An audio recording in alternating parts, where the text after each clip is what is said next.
Les troubles de la prostate constituent un sujet médical d'importance majeure, affectant une proportion significative de la population masculine, surtout à partir de la cinquantaine. Parmi les pathologies les plus courantes, on retrouve l'hypertrophie bénigne de la prostate, HBP, la prostatite et le cancer de la prostate. Chacune de ces conditions présente des caractéristiques distinctes, nécessitant des approches diagnostiques et thérapeutiques spécifiques. L'hypertrophie bénigne de la prostate est l'élargissement non cancéreux de la glande prostatique. Avec l'âge, la prolifération cellulaire au niveau de la prostate peut entraîner une compression de l'urètre, provoquant ainsi des symptômes urinaires gênants. Les symptômes incluent une fréquence accrue d'émictions, un besoin urgent d'uriner, ainsi qu'une difficulté à vider la vessie complètement. Bien que non létale, l'HBP peut affecter considérablement la qualité de vie des patients. Le diagnostic est souvent basé sur les symptômes cliniques, complétés par des examens tels que le test de l'antigène prostatique spécifique, PSA.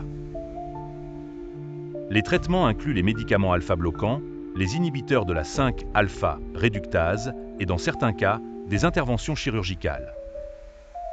La prostatite désigne l'inflammation de la prostate, qui peut être d'origine bactérienne ou non.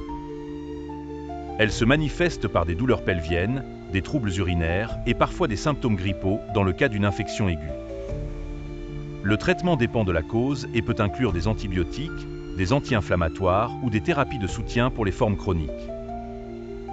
Il est crucial d'établir un diagnostic précis pour administrer un traitement adéquat, souvent basé sur l'examen clinique, l'analyse urinaire et la culture bactérienne. Le cancer de la prostate représente la forme la plus redoutée de troubles prostatiques. Il s'agit d'une maladie généralement à progression lente mais potentiellement mortelle si elle n'est pas détectée et traitée à temps. Le dépistage précoce par le dosage du PSA et le toucher rectal est essentiel pour une identification précoce. Ces méthodes sont parfois controversées en raison de faux positifs entraînant des biopsies inutiles.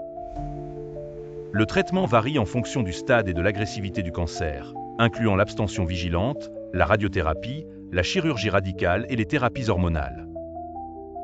Dans la prise en charge des troubles de la prostate, la collaboration étroite entre le patient et l'équipe médicale est primordiale. Un suivi régulier et la vigilance face à l'apparition de nouveaux symptômes constituent des aspects essentiels pour le maintien de la santé prostatique. Si ce contenu vous a touché, abonnez-vous, aimez et partagez.